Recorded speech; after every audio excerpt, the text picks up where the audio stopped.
Islamic finance میں اور conventional finance میں فرق کیا ہے؟ دیکھیں فنڈامنٹل فرق تو وہ ہے جو قرآن پاک میں اللہ کریم نے فرمایا ہے کہ اللہ نے تجارت کو حلال کیا اور سود کو حرام کیا. بہترین. تو ہر وہ چیز جو تجارت کے معیارات پہ اصولوں پہ پوری اترتی ہے اس کو ہم جائز سمجھتے ہیں، اور ہر وہ چیز جہاں پر سود کا عنصر موجود ہے اس کو ناجائز اور حرام کہتے ہیں. اب یہ سود کن صورتوں میں آتا ہے اور کس طریقے سے آتا ہے یہ بہت ڈیٹیل ہے، بٹ فنڈامنٹلی سود کی ایبسنس میں جو فائنینشیل سسٹم بنتا ہے یا سود کے بغیر جو تجارتی معاملات یا لین دین کا جو موڈ یا میکنزم ہے، اگر وہ تجارت کی بیس کے اوپر ہوگا، چاہے وہ اشیاء کی تجارت ہو یا سروسز کی تجارت ہو، تو وہ فنڈامنٹلی ہم اس کو اسلامک فائنینس کی طرف سے کہہ سکتے ہیں کہ یہ آلٹرنیٹ ہے کنونشنل فائنینشیل سسٹم کا.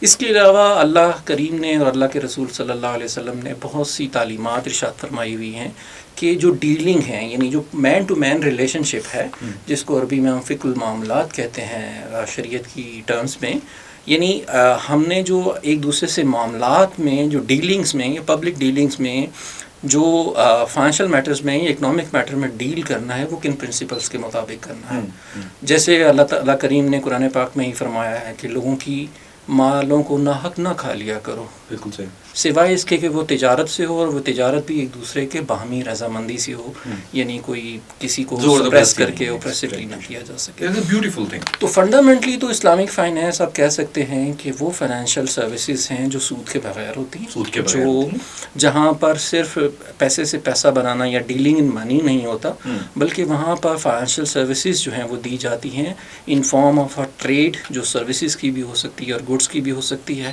جہاں پر اور پروہیبٹڈ ایلیمنٹ جیسے گیمبلنگ کا ایلیمنٹ کا نہ ہونا یا ایکسیسو غرر یا انسرٹنٹی کا نہ ہونا ضروری ہے، اور اس کے علاوہ باقی جو پرنسپلز جو ہمیں تعلیم کیے گئے ہیں، شریعت نے بتائے ہیں، ان کے مطابق. بہت اچھا آپ نے ایکسپلین کیا. تو دو کی ورڈز مجھے اس میں سے سمجھ میں آئے کہ تجارت اس کو انکریج کیا گیا ہے جی، اور پیسے کو ایز اے پروڈکٹ استعمال کرنے سے ممنوع کیا گیا. اچھا، ہم ایک دو آپ آنے سے پہلے جب راستے میں بھی بات کر رہے تھے تو دو باتیں آپ نے بڑی خوبصورت کہی تھیں کہ شریعت جو ہے وہ اللہ کریم کے احکامات کے مطابق 5 چیزوں کو محفوظ رکھنا چاہتی ہے. ان میں سے ایک دو آپ نے بڑی پیاری بتائی تھیں کہ جی یہ جس کا وہ سوری میں آپ کو قطع کلامی کی معافی، یہ میں اپنے سننے والوں کو اس لیے بتانا چاہتا ہوں کہ جب بھی ہم کوئی اصول کوئی قانون ڈسکس کرتے ہیں تو لوگ اس کی حکمت جاننا چاہتے ہیں.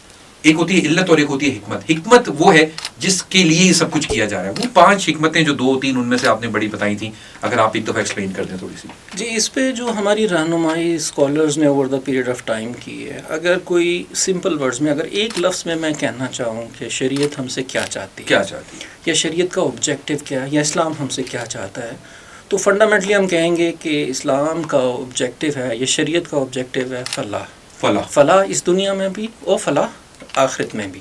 ٹھیک، لیکن جو آپ جن 5 اصولوں کی طرف یا 5 شریعہ آبجیکٹیوز کی طرف جو آپ نے اشارہ کیا ہے، وہ حضرت امام غزالی علیہ الرحمٰن نے ارشاد فرمائے ہیں، اور اس میں جو شریعت کا آبجیکٹیو ہے کہ سب سے پہلے پروٹیکشن آف دین یا فیتھ کی پروٹیکشن جو ہے، فیتھ کا تحفظ حفاظت جو ہے وہ شریعت کا آبجیکٹیو ہے. اس کے بعد پروٹیکشن آف لائف ہے، زندگی کا تحفظ، پروٹیکشن آف عقل ہے، انٹلیکٹ کا تحفظ ہے. ٹھیک ہے، پروٹیکشن آف نسل ہے جو ہماری پراپرٹی ہے یا جو ہماری لینیج کو محفوظ رکھنا ہے، اور 5ویں چیز پروٹیکشن آف ویلتھ ہے. ہم کسی بھی مطلب شریعت میں کوئی بھی ایریا ایسا نہیں ہوئے گا جہاں آپ کسی کی دوسرے کی پراپرٹی کو انفرنج کر سکیں بغیر کسی ٹریڈ کے. غصب نہیں کیا جا سکتا، اور کسی کی پراپرٹی کو آپ اپنے تصرف یا استعمال میں نہیں لا سکتے جب تک آپ اس کے لیے اجازت نہ ہو. کسی کے گھر میں ایون داخل نہیں ہو سکتے جب تک وہ اگلا آپ کو پرمٹ نہ کر دے یا اجازت نہ دے. تو شریعت سے آپ کیا مراد یہ ہے کہ مثال کے طور پر اگر خواتین اور حضرات یا میاں بیوی بھی ہیں ایون، تو دونوں کی جو فائنینشیل اسٹینڈنگ ہے وہ ڈفرینٹ ہے. بالکل. عورت ہونے کا یہ مطلب ہرگز نہیں کہ وہ ایک انڈیپینڈنٹ ہیومن بینگ نہیں ہے. عورت کے اوپر شریعت کی طرف سے زکوٰۃ صدقات کی جو اوبلیگیشن ہے، قربانی کی اوبلیگیشن ہے، وہ انڈیپینڈنٹ ہے مرد سے. انہیں اپنے ہسبینڈ کے ساتھ ملا کے اس کی اوبلیگیشن نہیں دیکھی جائے، کلبنگ نہیں ہو سکتی، کلبنگ نہیں ہو سکی. وہ بالکل اپنی لائبلٹی اس کو خود ادا کرنی ہے. تو اس کا مطلب یہ ہے کہ عورت اپنی پراپرٹی بھی رکھ سکتی ہے، تبھی ادا کرے گی. اب جب پراپرٹی رکھ سکتی ہے تو یہ ایک اور پرنسپل اللہ تعالیٰ نے قرآن پاک میں ارشاد فرمایا ہوا ہے، خاص طور پر یتیموں کا ذکر کرتے ہوئے کہ یتیموں کے مالوں کو ویسے ہی نہ چھوڑ دو کہ ان کو زکاتیں کھا جائیں. مطلب یہ ہے کہ پراپرٹی کو آپ آئیڈل نہیں چھوڑ سکتے. اوکے. اس کو آپ نے کسی نہ کسی پروڈکٹیو استعمال میں لانا ہے, اور یہ شریعت کی ریکوائرمنٹ ہے. بہترین. اب خواتین ہوں یا مرد ہوں یا ادارے ہوں یا گورنمنٹس ہوں, ان کو اپنے اویلیبل ایسٹس کا جو آپٹیمم یوٹیلائزیشن ہے وہ کرنا ہے, تاکہ اس کو ڈی ویلیویشن سے, ڈیپریسیشن سے محفوظ. پروٹیکشن آف ویلتھ والا جو آسپیکٹ ہے. ایگزیکٹلی. یہ بڑا اچھا آپ نے بتایا, اور یہ میں نے اس لیے خاص طور پہ طارق سے ڈسکس کیا کیونکہ آپ جتنی گفتگو سن رہے ہیں اس میں رول ریگولیشنز دیکھتے ہیں, مگر یہ ذہن میں رکھیں کہ جب بھی کوئی قانون یا ضابطہ بنے گا اس کی تشریح ان 5 چیزوں کو تحفظ دینے کے لیے کی جائے گی. جی, آپ کہہ سکتے ہیں کہ اسلامک فائنینس کیا شریعت کا کوئی بھی حکم آپ دیکھنا چاہیں گے یا کوئی بھی گائیڈنس دیکھنا چاہیں گے تو آپ ان 5 رہنما اصولوں کو سامنے رکھیں گے کہ وہ ان میں سے کسی اصول کے ساتھ مطابقت رکھ رہا ہے یا کنٹراڈکٹ کر رہا ہے اس کو. اگر تو وہ مطابقت رکھتا ہے تو اس کو الاؤ کر دیا جائے گا, اگر نہیں رکھتا تو اس کو ریجیکٹ کر دیا. اور کسی قسم کا ٹکراؤ قوانین میں نہیں ہونا چاہیے. ظاہر ہے. اچھا یہ بتائیے کہ یہ بڑا اچھے گفتگو کا آغاز ہوا کہ اسلامک فائنینس کی ایوولوشن یعنی کہ اس کی پاکستان میں کیسے ہوا, تھوڑا سا ہسٹری, اور یا گلوبلی بھی ہم اس کے بعد بات کر لیتے ہیں کہ کب سے ہے یہ سلسلہ. کچھ لوگ سمجھتے ہیں کہ یہ تو آج کل کا کوئی معاملہ ہے. دیکھیے ویسے تو اسلامک فائنینس آپ کہہ سکتے ہیں کہ حضور اکرم صلی اللہ علیہ وسلم کی بعثت کے ساتھ ہی شروع ہو گئی, کیونکہ جب بھی اکنامک ایکٹیویٹی ہوتی ہے سرمایہ یا کیپٹل کا ایک رول سٹارٹ ہو جاتا ہے, اور آپ کس طریقے سے ٹریڈ کریں گے, کیا بیچیں گے, کیا سے پرائسنگ کریں گے, اس کے اوپر جو رہنما اصول ہیں ان میں شریعت سے 1400 سال پہلے سے مل رہے ہیں. اور اس کے بعد بھی جیسے جیسے دنیا ایوالو ہوتی گئی, نئے نئے ٹریڈ اور سروسز کے نئے نئے طریقے ایجاد ہوتے گئے, تو علماء نے, جو اسکالرز نے, ہمیں گائیڈ کیا کہ کیا کیا جا سکتا ہے اور کیا نہیں کیا جا سکتا. اب فنڈامنٹلی اگر آپ دیکھیں تو جو عام افراد کی جو نیڈز ہیں, فائنینشیل نیڈز ہیں, یا اداروں کی جو فائنینشیل نیڈز ہیں, وہ بڑی جینون ہوتی ہیں. مثال کے طور پر مجھے گھر بنانا ہے تو مجھے فائنینس کی ضرورت ہے, مجھے کاروبار کرنا ہے تو مجھے فائنینس کی ضرورت ہے, میرے پاس سرپلس اگر کیپٹل ہے تو مجھے اس کو انویسٹ کرنا ہے وغیرہ وغیرہ, یا ٹرانزیکشن کرنی ہے یا پیمنٹ کرنی ہے. تو یہ نیڈ جو ہے وہ جینون ہے. بالکل. اب سوال یہ آتا ہے کہ اس نیڈ کو, جینون نیڈ کو جینون طریقے سے, پرمیزیبل طریقے سے پورا کیسے کریں. اب اس کے لیے اگر میں آپ سے ایک بات ڈسکشن کے لیے کروں کہ میرے پاس ایک کنونشنل سسٹم موجود ہے جو میری ان ضروریات کو پورا کرتا ہے, گھر کے لیے مارگیج ہے, گاڑی کے لیے فائنینسنگ ہے, کاروبار کے لیے کاروباری لون ہے. دیکھیے وہ پورا ضرور کرتا ہے لیکن وہ جائز طریقے سے پورا نہیں کرتا. انٹرسٹنگ. ٹھیک ہے, وہ اس میں سود کا ایلیمنٹ آتا ہے, اور سود کے بارے میں جو اللہ کے نبی صلی اللہ علیہ وسلم نے فرمایا کہ سود کا لین دین ایسا ہے جیسے اللہ اور اس کے رسول کے ساتھ جنگ کا معاملہ ہے. تو یہ ایک بہت بڑا گناہ کہہ سکتے ہیں, کبیرہ گناہوں میں سے ایک گناہ سود کا لین دین کرنا ہے, سود لینا یا دینا. ایون یہاں تک احادیث میں وہ مانا جاتا ہے کہ سود کے لکھنے والا اور اس پہ گواہ بھی مجرم ہے, اور وہ بھی گناہ میں شریک کسی درجے کے ہوتے ہیں. تو اس وجہ سے اپنے معاملات کو, اور ہر مسلمان کی آپ دیکھیں گے کہ خواہش بھی ہوتی ہے کہ اپنے معاملات کو جس حد تک اس کے لیے ممکن ہے وہ اللہ اور اس کے رسول صلی اللہ علیہ وسلم کے بتائے ہوئے طریقے کے مطابق جو ہے وہ کرے.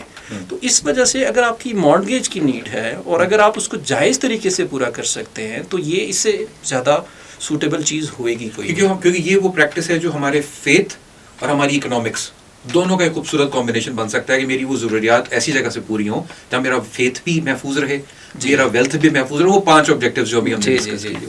اچھا, ابھی ریسنٹلی فیڈرل شریعت کورٹ نے جو ججمنٹ پاس کی ہے ایلیمنیشن آف ربا کے اوپر, اس حوالے سے ایس ایس پی کا کیا کردار ہے اسلامک فائنانس کو پروموٹ کرنے میں؟ اچھا, پہلے میں عرض کروں جو پچھلا سوال تھا آپ کا. دیکھیے پاکستان میں جو اسلامک فائنانس کی موومنٹ ہے نا, وہ قرارداد مقاصد سے ہم کہہ سکتے ہیں شروع ہوئی. اچھا. قائد اعظم علیہ الرحمٰن نے جب اسٹیٹ بینک کا افتتاح بھی کیا تو ایٹ دیٹ ٹائم جن کی ایک مارکات اللہ ایک تقریر تھی 1948 میں, انہوں نے بھی یہی فرمایا کہ ہمیں یورپ کے جو سسٹم کو ریپلیکیٹ یا ڈپلیکیٹ کرنے کی یا کاپی کرنے کی ضرورت نہیں ہے, ہمیں تو اپنے اسلامی اصولوں کے مطابق اپنی معیشت کو استوار کرنا ہے. ٹھیک ہے. اس کے بعد آپ دیکھیں یہی چیز پھر ہمارے جو اسلامک ریپبلک آف پاکستان کا جو کانسٹیٹیوشن یا آئین ہے اس میں آتی ہے, جہاں اسٹیٹ کی ذمہ داری ہے کہ اس نے اکانومی سے ربا کو ایلیمنیٹ کرنا ہے. 1973 کا آئین ہے, آرٹیکل 38 ہے. پھر اسی آئین میں یہ لکھا ہوا ہے کہ پاکستان میں کوئی ایسا لا نہیں ہو سکتا جو قرآن و سنت کے منافی ہو. اسی لائٹ میں ارلی 80s میں پہلے ایک اسلامک فائنینس موومنٹ پاکستان میں سٹارٹ ہوتی ہے. ایک ادارہ, ایک کانسٹیٹیوشنل باڈی جس کو کاؤنسل آف اسلامک آئیڈیالوجی ہیں وہ وجود میں آتا ہے. پھر اس کی لینڈ مارک رپورٹس آتی ہیں کہ کیسے آپ اکنامک اور فائنینشیل سسٹم کو اسلامی اصولوں پہ 80 کی دہائی میں ہوا 80 کی دہائی میں یہ 81 میں ہی آتی ہیں. پھر مضاربہ کا لا آ جاتا ہے پاکستان میں, نان انٹرسٹ پہ بینکنگ سٹارٹ ہو جاتی ہے. تو یہ ایک جرنی وہاں سے سٹارٹ ایوالو ہوا ہے وہ پیریڈ. پھر انفارچونیٹلی 90s میں آ کے ایک لیٹیگیشن کی وجہ سے جو سود کا معاملہ ہے وہ فیڈرل شریعت کورٹ میں اٹک جاتا ہے, سپریم کورٹ میں. اور لیکن ساتھ ہی ساتھ چونکہ لوگوں کو یہ ریئلائزیشن ہے کہ ہم نے پاکستان میں اسلامک فائنینشیل سروسز کے تھرو اپنی جینون نیڈس کو پورا کرنا ہے, تو 2002 میں پہلے اسلامک بینک کا آغاز ہوا پاکستان میں, اور اسٹیٹ بینک نے اس کو لائسنس دیا, اور اس کے بعد پھر باقی جہاں جہاں پر فائنینشیل سروسز ہیں وہاں پر اسلامک فائنینس کی سروسز ہمیں نظر آنا. اور سملرلی آپ کہہ سکتے ہیں کہ گلوبل ایرینا میں بھی اسی طریقے سے جو ایک ایوالو ہوا ہے اسلامک فائنینس. اور اس وقت آج کے دن میں آپ کہہ سکتے ہیں کہ 57 سے زیادہ ملکوں میں بے شمار انسٹیٹیوشنز اور $3 ٹریلین سے زیادہ کے سائز کی اسلامک فائنینس مارکیٹ تو بہت بڑی ہے. ابھی آپ نے بڑی اچھی بات کی کہ ایک مارکیٹ کی ڈیمانڈ تو موجود ہے, مگر اس ڈیمانڈ کو پورا کرنے کے لیے جو ایکو سسٹم یا جو اسٹرکچرل چیزیں چاہیے. 2002 میں پہلا اسلامک بینک اسٹیٹ بینک نے لائسنس کیا. SCCP کا رول کہاں سے انٹر ہوتا ہے, جہاں پہ وہ مضاربہ کا آرڈیننس آیا, اور جب سے آپ لوگ تشکیل پائے آپ کا ڈپارٹمنٹ آتا ہے اور آپ پھر نان بینکس کی طرف گئے. یہ 2002 کے بعد کی بات ہے. یہ 2002 کی مضاربہ تو خیر پہلے سے اس سے ایگزسٹ کرتا تھا, لیکن دیکھیں جب سے ہم اسٹاک مارکیٹ کو ریگولیٹ کر رہے تھے, اب اسٹاک مارکیٹ میں جو لوگ ریسورس موبلائزیشن کرتے ہیں ایکویٹیز سے ہی کرتے ہیں نارملی شیئر سے. بالکل. تو شیئرز مشارکہ پرنسپل پہ ہوتے ہیں اور آئیڈیل انسٹرومنٹ ہیں اسلامک فائنینس کے لیے. تو یہ ایک اینگل پہلے سے موجود تھا ہماری کیپٹل مارکیٹ میں. اس کے بعد پھر collective investment schemes, mutual funds آنا شروع ہوئے, pension schemes, voluntary pension schemes آنا شروع ہوئیں, اور نان بینک فائنینشیل انسٹیٹیوشنس آنا شروع ہوئے, اور ہمارے SCCP کے اسکوپ میں انشورنس آئی تو تکافل کا آپریشن اسٹارٹ ہوئے. تو ہماری جو آپ کہہ سکتے ہیں کہ ملٹیپل ڈائمینشنل ریگولیٹری رجیم ہے, یعنی ہم ڈفرینٹ ٹائپ کے سیکٹرز کو ریگولیٹ کرتے ہیں. مثال کے طور پر اگر آپ کمپیریزن پرپزز کے لیے دیکھیں گے تو اسٹیٹ بینک اس وقت بینکنگ انسٹیٹیوشنز اور بینکنگ مارکیٹس کی ریگولیشن کر رہا ہے.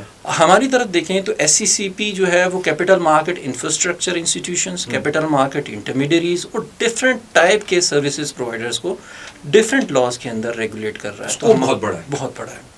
اچھا اسکوپ بہت بڑا ہے, لیکن چیلنج یہ ہے کہ یہ ایز کمپیئر ٹو بینکنگ اتنے میچور انسٹیٹیوشن یا سائزیبل انسٹیٹیوشن نہیں ہے. تو یہاں پر تبدیلی کو لانا آسان بھی ہے اور مشکل بھی ہے. آسان اس لیے ہے کہ نئے انسٹیٹیوشن ہم شروع کی بنیاد ہی جو اسلامک پرنسپلس پہ رکھ سکتے ہیں, اور مشکل اس لیے ہے کہ ان کے لیے افورڈیبلٹی کا ایشو یا نئی پروڈکٹس لانے کا ایشو ایک چیلنج ہے جو ہمیں درپیش ہے. اچھا, اس میں آپ سے ایک چیز یہاں پہ روکوں گے. SCCP جو ہے وہ اسلامک فائنینس کے حوالے سے بہت کام کر رہا ہے, اور جس طرح آپ نے بہت ڈفرینٹ ایریاز میں بتایا کہ اسلامک فائنینس کا رول ہے. کچھ پروڈکٹس, ایسے پروڈکٹس, انوویٹو پروڈکٹس جن کی کوئی آپ مثال دینا چاہیں کہ جو اسلامک پرنسپلس کے مطابق یا اسلامک فائنانس کے مطابق ابھی ریسنٹلی SCCP کے ڈومین میں رہتے ہوئے آئے ہوں. دیکھیے ایک سائڈ تو آپ یہ دیکھ لیں کہ اسلامک فائنانس میں ہمارے پاس سکوک کی مارکیٹ ہے جو ایک بہت بڑا انسٹرومنٹ ہوتا ہے ریسورس موبلائزیشن کا. یہ کمپنیز بھی کرتی ہیں اور گورنمنٹ بھی کرتی ہے. اور سکوک بنیادی طور پر ایک بانڈ ہے, ایک بانڈ کہہ سکتے ہیں, بانڈ کا شریعہ کمپلائنٹ ورژن بھی آپ کہہ سکتے ہیں, لیکن یہ ایک ایسا انسٹرومنٹ ہے جس کو آپ اکنامک کی زبان میں, فائنانس کی زبان میں ایک ہائیبریڈ انسٹرومنٹ کہہ سکتے ہیں, جس میں کچھ فیچر ایکویٹی کے اور کچھ ڈیٹ انسٹرومنٹس کے ہوتے ہیں. ٹھیک ہے, میں اس لیے تھوڑا سا روک دیتا ہوں کیونکہ بعض دفعہ ہمارے سننے والے ایک دم سکوک کے ورڈ سے واقف نہیں ہے, تو وہ اس کی تھوڑی ایکسپلینیشن ہو جاتی ہے کہ ہم بات کیا کرنے جا رہے ہیں. تو سکوک آپ کہہ رہے ہو کہ ایک ایسا پروڈکٹ ہے جو کہ اسلامک پروڈکٹ جس نے بڑی ریسنٹلی پاپولیرٹی لی ہے, گورنمنٹ بھی سکوک ایشو کر رہی ہے. جی, ابھی ریسنٹلی دسمبر میں گورنمنٹ نے اپنا پہلا اجارہ سکوک اسٹاک مارکیٹ میں لسٹنگ کے تھرو جو ہے وہ فلوٹ کیا, اور گورنمنٹ نے اس کے اوپر بہت اچھا کمپیٹیٹیو ریٹ بھی لیا ہے, اور اوور ویلمنگ انویسٹرز نے رسپانس بھی دیا ہے, 13 ٹائمز وہ سبسکرائب ہوتا ہے. دوسری طرف اس کے علاوہ اگر آپ دیکھیں تو ہماری جو میوچل فنڈ انڈسٹری ہے, آپ کو وہاں پر لوگوں کی پریفرنس نظر آتی ہے اسلامک فائنینس کی, کہ اس وقت ہمارے جو میوچل فنڈ انڈسٹری میں آلموسٹ 45 to 50% جو ایسٹ انڈر مینجمنٹ ہے وہ شریعہ کمپلائنٹ. اچھا, اس کے بعد 2007 میں جو ہم والنٹری پینشنس کی اسکیم لائے تو اس کے آج کی ڈیٹ میں آپ کہہ سکتے ہیں کہ مور دین 65% ایسٹس جو ہیں وہ شریعہ کمپلائنٹ. اسی طرح جو اسٹاک مارکیٹ میں لسٹڈ کمپنیز ہیں, اگر ان کو شریعہ کرائٹیریا کے اوپر اسکرین کریں تو پتہ چلتا ہے کہ آلموسٹ 50% کمپنیز جن کی ویلیو یا مارکیٹ کیپ اس وقت ٹوٹل مارکیٹ کیپ کا 2/3 ہے وہ شریعہ کا، وہ شریعہ کمپلائنٹ کے اوپر ٹھیک ہے. مدارباز ہمارے پاس 28 کے قریب مدارباز ہیں جو سارے کے سارے شریعہ کمپلائنٹ انسٹیٹیوشنز ہیں. تو جو آپ کا سوال تھا کہ ہم کیا کرتے ہیں، تو ہم as a Islamic finance department تو کام کرتے ہی ہیں، جس میں ہم شریعہ ایڈوائزرز کو پاکستان میں رجسٹر کرتے ہیں. شریعہ کمپلائنٹ سیکیورٹیز جو سکوک یا کمرشل پیپر اپروو ہوتے ہیں ان کی شریعہ سٹرکچرز کو دیکھ کے اس کو اپروو کرتے ہیں، اور شریعہ کمپلائنٹ کمپنیز کو بھی سرٹیفائی کرتے ہیں. یہاں پہ ایک چیز مجھے وضاحت کیجیے گا، ایک تو آپ شریعہ ایڈوائزر ہو، یعنی کہ میں شریعہ ایڈوائزر بننا چاہتا ہوں تو میں آپ کے پاس آؤں گا، اپنی اپلیکیشن دوں گا اور آپ مجھے سرٹیفائی کر لیں گے، اور میں پھر شریعت کسی کے شریعہ بورڈ پہ بیٹھ سکتا ہوں، جا کے ایز اے شریعہ ایڈوائزر بیٹھ سکتا ہوں. آپ نے دوسری بات یہ کی کہ آپ پروڈکٹس بھی اپروو کرتے ہو، تو جو شریعہ ایڈوائزر ہے کیا یہ اس کا کام نہیں ہے پروڈکٹس کو اپروو کرنا؟ دیکھیں آئیڈیلی ایک آئیڈیل معاشرے میں تو یہ ذمہ داری شریعہ ایڈوائزر کو ڈیلیگیٹ کر دینی چاہیے. اوکے. لیکن لا میں چونکہ ہمارے ہاں ابھی یہ گریجولی آہستہ آہستہ ہم کریں گے، تو ایک 2 ٹیئر کنٹرول اور چیک اینڈ بیلنس رکھا ہوا ہے. اچھا. جو ڈیزائننگ ہے پروڈکٹ کی یا سیکیورٹیز کی یا کمپنی کے اسٹرکچر کی، وہ شریعہ ایڈوائزر ہی ہیلپ کرتا ہے کمپنی کو. لیکن اس کو ایک کہہ لیں ایک سیکنڈ تھاٹ، ایک چیک کے لیے اس وقت لا یہ ریکوائر کرتا ہے، اور اس وقت لا یہ بڑا کلیئرلی کہتا ہے کہ کوئی کمپنی اپنے آپ کو شریعہ کمپلائنٹ کلیم ہی نہیں کر سکتی جب تک SECP اس کو سرٹیفائی نہ کرے، اور کوئی سیکیورٹی کو شریعہ کمپلائنٹ کلیم ہی نہیں کیا جا سکتا جب تک وہ SECP سے سرٹیفائڈ نہ ہو. تو یہ چیک اینڈ بیلنس کا نظام اس وقت موجود ہے. مے بی کہ مارکیٹ کی میچورٹی کے ساتھ ساتھ یہ کام آہستہ آہستہ شریعہ ایڈوائزرز کو ہی ڈیلیگیٹ کر دیں، فلی ڈیلیگیٹ کر دیں، اور ہم صرف اوور سائٹ رکھیں. ابھی 2 اسٹیپس ہیں، یعنی کہ اسٹرکچرنگ میں کمپنی کو شریعہ ایڈوائزر ہیلپ کرے گا، اور جب وہ مکمل ہو جائے گی تو اس کی تصدیق کے لیے ایک دفعہ اس کو SECP آنا پڑے گا، اور اس کو آپ کے ڈپارٹمنٹ سے ایک اپروول یا اتھارٹی یا NOC چاہیے ہوگا، اینڈ پھر وہ ایک پروڈکٹ کے طور پہ پبلک کے پاس. اچھا، اس کا ایک اور بھی امپورٹنٹ سگنیفیکینس ہے at this point in time کہ ہم یہ کیوں کرتے ہیں. کیونکہ اس وقت مارکیٹ میں چونکہ پہلی دفعہ بہت سے کام ہو رہے ہیں. یعنی پاکستان میں ہم نے پہلی دفعہ شریعہ کمپلائنٹ ریٹس کو سرٹیفائی کیا. ہم نے پاکستان میں پہلی دفعہ بائی ناؤ پے لیٹر کے پلیٹ فارم کو قسط بازار کے نام سے سرٹیفائی کیا. ہم نے پہلی دفعہ ایک NBFC لائسنس NBFC کی ٹرانسفارمیشن جو ہے وہ الاؤ کی. ہم نے پہلی دفعہ ایک P2P فریم ورک جو ہے اس کا ایک پروڈکٹ جو ہے اس کو شریعہ کمپلائنٹ کرنے کے لیے کام کیا. تو جب آپ پہلی دفعہ کر رہے ہوتے ہیں تو آپ چاہتے ہیں کہ جو بنیاد بنے اسلامک فائنینشیل سروسز کی وہ اچھی دیکھ بھال کے بنے، اچھی کلیکٹیو وزڈم پہ ہو، تاکہ آنے والے لوگ اس کو بلا جھجک جو ہے وہ اڈاپٹ کرتے جائیں، کاپی کرتے جائیں، اور اسی بیسس کے اوپر نئی پروڈکٹس اور سروسز کا مارکیٹ میں اور اس وقت مارکیٹ میں ہم یہ بھی چاہتے ہیں کہ ایک طرح کی اسٹینڈرڈائز پریکٹسز ہوں تاکہ لوگ کنفیوز نہ ہوں. اگر ایک شریعہ ایڈوائزر کے کہنے پہ ایک اسٹرکچر ایک طرح کا آ گیا اور دوسرے ایڈوائزر کے کہنے پہ دوسری طرح کا آ گیا تو جنرل پبلک کے لیے کنفیوژن ہوئے گی کہ یہ ٹھیک ہے یا وہ ٹھیک ہے. بالکل صحیح. تو اس لیے بہتر یہ ہے کہ ابھی اسٹینڈرڈائز اسٹرکچرز آئیں تاکہ مارکیٹ تھوڑی سی میچورٹی لے، انویسٹرز کو، جنرل پبلک کو ایک کانسیپٹ ڈیولپ ہو. اس کے بعد اگر کوئی انوویشن لے کے آتا ہے اور اس میں ایک نئے فیچرز لے کے آتا ہے تو لوگ اس کو بیسک کے ساتھ کمپیئر کر سکتے ہیں اور کنفیوژن کا شکار جو ہے نا نہ ہو. تو اس وجہ سے ہم at this point in time جو ہے وہ ایک طرح سے آپ یہ بھی کہہ سکتے ہیں کہ سروسز پرووائڈ کرنے والوں کو ہیلپ کرتے ہیں کہ اپنی پروڈکٹ کو یا اپنی سیکیورٹی کو اس طرح سے اسٹرکچر کریں جو سب کو ایکسیپٹیبل ہو پاکستان میں. یہ آپ SECP ہیلپ کرتے ہیں، یعنی کہ اگر میں آپ کے پاس آؤں تو آپ مجھے ایک شریعہ کمپلائنٹ پروڈکٹ بنانے میں ہیلپ کر سکتے ہیں؟ بالکل کر سکتے ہیں. اور اس کے لیے فنڈامنٹلی ہم نے لاسٹ ایئر جنوری میں ہی ایک گائیڈ لائنس جو ہے ایشو کی ہے. یہ گائیڈ لائنس ہیں نان بائنڈنگ والنٹری بیسس پہ ہے، جو چاہے ان سے رہنمائی لے اور ان کو استعمال کرے. اور یہ پروڈکٹ کے حوالے سے، یہ پروڈکٹ کے حوالے سے بھی ہیں اور اوور آل انسٹیٹیوشن کو اگر کسی نے ٹرانسفارم کرنا ہے تو ان گائیڈ لائنس کا نام ٹائٹل تو guide lines for offering Islamic financial services ہے، لیکن اس کو ایک نارمل کمپنی بھی اڈاپٹ کر سکتی ہے. ایون ہم یونیورسٹی میں بیٹھے ہیں، اگر یہ یونیورسٹی چاہتی ہے کہ اپنے آپریشنس کو شریعہ کمپلائنٹ کر لے تو یہ گائیڈنس، یہ گائیڈنگ پرنسپلس اس کو بھی ہیلپ کرے. تو اس کے بعد آپ سے اپروول کی ضرورت ہے؟ اس کو گائیڈ لائنس نان بائنڈنگ ہے، کوئی اپروول کی ریکوائرمنٹ نہیں ہے، یہ والنٹری ان نیچر ہے. کوئی بھی کمپنی اور کوئی بھی بزنس پاکستان میں اس کو اڈاپٹ کر سکتا ہے، اور اس میں اگر اس کو ہماری ہینڈ ہولڈنگ کی، گائیڈنس کی، ہیلپ کی ضرورت ہے تو ہم اس کو ہیلپ کرنے کے لیے. یہ بہت ہی اچھا پوائنٹ ہے. ہمارے تمام سننے والے وہ چاہے کسی بھی شعبے سے تعلق رکھتے ہوں، چاہے ان کا تعلق تعلیم سے ہے، چاہے ان کا تعلق کاروبار سے ہے، ان کا تعلق سروسز سے ہے، وہ اگر اپنے کاروبار کو شریعہ پرنسپلس کے مطابق کنورٹ کرنا چاہتے ہیں تو اس کی رہنمائی کے لیے SECP نے ایک کتابچہ جو ہے اپنی ویب سائٹ پہ رکھا ہوا ہے اور اس کا نام ہے guidelines for offering Islamic financial services in Pakistan. یہ آپ ضرور دیکھیں. اور اگر اس کے لیے آپ کو ہینڈ ہولڈنگ کی ضرورت ہے تو اسلامک فائنانس کا ڈپارٹمنٹ موجود ہے. طارق ہمارے ساتھ موجود ہیں, آپ ان کے ڈپارٹمنٹ سے رابطہ کر سکتے ہیں. اور I think it's a very good way of a soft launching اور کنورژن, جس میں لوگ بغیر کسی ہیسل کے گریجولی کنورٹ کر سکتے ہیں اور بغیر کسی تذبذب کا شکار ہوئے بغیر کر سکتے ہیں. اور یہ بھی امپورٹنٹ ہے کہ آپ نے جو ذکر کیا کہ فیڈرل شریعت کورٹ کی ایک لینڈ مارک ججمنٹ ہے جس نے ایک 5 سال کا ٹائم پیریڈ دیا کہ ہم نے پورے فائنینشیل اور اکنامک سسٹم کو ٹرانسفارم 2027 تک غالباً 2027 تک. اب یہ 5 سالوں میں ٹرانسفارمیشن کیسے ممکن ہے؟ جب تک ایسے ہی ممکن ہے کہ ہم پہلی سٹیج کے اوپر اپنے سارے ریگولیٹڈ سیکٹرز کو انیبل کریں کہ وہ اسلامک فائنینشیل سروسز آفر کر دیں. جب وہ انیبلڈ ہو جائیں تو پھر ہم آہستہ آہستہ جو کنونشنل فائنینشیل سروسز ہیں ان کو ختم کر کے ریپلیس کر سکتے ہیں اسلامک. تو یہ پہلے آپ بلڈنگ بلاکس بنا رہے ہیں کہ وہ بلڈنگ بلاکس کھڑے ہو جائیں, پھر اس کے اوپر چھت ڈالی جائے اور پھر اس کی فنشنگ کی جائے. تو یہ گریجولی ہی ممکن ہے, اور اس کے لیے ایس سی سی پی کا رول جو ہے I think it's a commendable role, کہ جس میں آپ شریعت کو بہت جسے کہتے ہیں نا سافٹلی انٹیگریٹ کر رہے ہیں into the fibre of our economy. اور یہ دیکھیں, یہ ایک بڑی خوبصورت ہے, ہمارے استادوں نے بھی ہمیں پڑھا ہے کہ جو قرآنک فلاسفی یا لیجسلیشن ہے نا وہ بھی گریجولیزم کی ہے. اور استاد ایک ایگزامپل دیا کرتے ہیں بڑی مشہور ہے کہ جیسے جو شراب کی ممانعت ہے گریجولی ہے. کچھ لوگوں کا ویو اس پہ ڈفرینٹ ہے کہ وہ اس زمانے کی بات تھی, اب نہیں ہو سکتا. لیکن میرا خیال ہے, میرا ذاتی رائے یہ ہے کہ گریجولیزم کی اپروچ سے زیادہ بہتر اور نتائج لیے جا سکتے. اور یہ ہیومن کیا کہیں گے, ہیومن سائیکی اور ہیومن نیچر کی بھی بڑے قریب ہے کہ اگر آہستہ جس طرح بچے کو گرو کرتے ہیں تو بچے کو سافٹلی ہی گرو کیا جاتا ہے, پہلے اسے نرم غذا دیتے ہیں, پھر آہستہ آہستہ اس کو سکھاتے. تو آئی تھنک کیونکہ ابھی یہ بہت ارلی اسٹیجز کے اوپر ہے, اور اس طرح کی اپروچ جو ہے یہ بہت سود مند ہو سکتی ہے اس کے اندر. اچھا, ٹیکنالوجی طارق آج کل بہت بدل رہی ہے, دن رات آپ کچھ نہ کچھ نئی چینج دیکھ رہے ہو, اور چیزیں ایسے آبسولیٹ ہو رہی ہیں کہ آپ کو پتہ نہیں لگتا. کل تک ایک چیز کام کی تھی, آج پتہ لگا پرانی ہو گئی ہے. یہ خاص طور پہ جب سے یہ اے آئی, آرٹیفیشیل انٹیلیجنس آئی ہے, مشین لرننگ آئی ہے, بلاک چین نے آ کے بہت زیادہ چینج کر دیا. سو اس کے اوپر بتائیں کہ یہ جو اس سے اسلامک فائنانس پہ کیا امپیکٹ آ رہا ہے.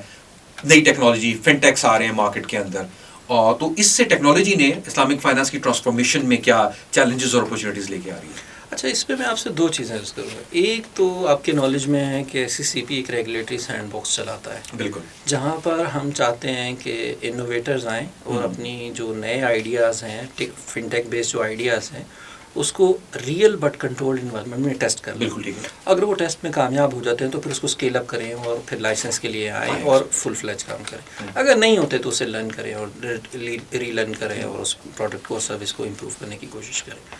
اور اس پروسیس میں خاص طور پر جو ہمارا لاسٹ ریگولیٹری سینڈ باکس کا کوہورٹ تھا, جس میں اسلامک فائنینس اس کا ایک میجر پورشن تھا, ہم نے یہ دیکھا کہ 99.9% جو انوویٹرز ہیں ان میں ٹینڈنسی ہے to offer Shariah compliant financial products.